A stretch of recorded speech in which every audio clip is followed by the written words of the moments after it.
ऐसा क्या कारण है कि हर एक एलिमेंट के एटम्स अलग अलग होते हैं, और होते ही क्यों हैं अलग अलग? तो क्या एटम्स इंडिविजिबल होते हैं, मतलब एटम्स को और फर्दर ब्रेक नहीं किया जा सकता, क्या ऐसा है? We shall find out the answer to these questions in this chapter. तो ये पूरा की पूरा चैप्टर ही बालकों इसी चीज के ऊपर बेस्ड है कि क्या एटम सच में इंडिविजिबल है, एटम्स आखिर अलग अलग कैसे होते हैं, ये सब अपन को पता लगाना है। तो एक जर्नी की तरह है, बड़ा मजा आने वाला है। एक छोटी सी एक्टिविटी करते हैं।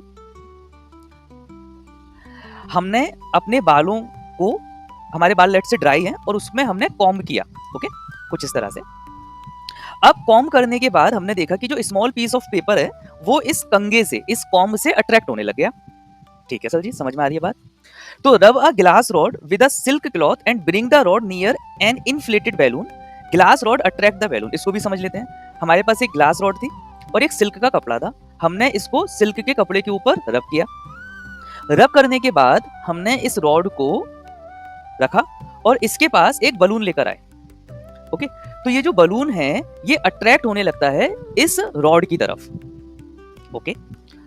ये छोटी छोटी एक्टिविटीज हैं जो हम लोगों ने की।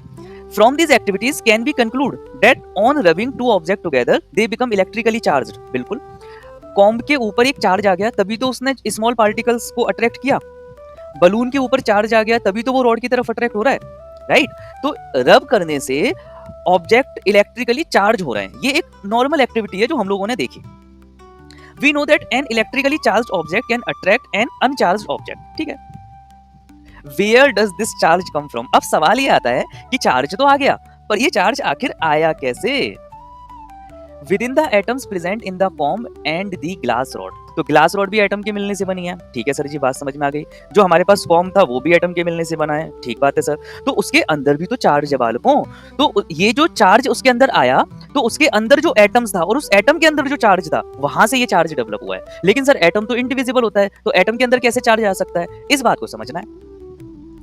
These examples tells us that the some charge particles are present in atoms of the matter। तो जो भी हमारे पास मटेरियल है उसके अंदर चार्ज मौजूद है। ये एक्टिविटीज इस बात का प्रूफ है।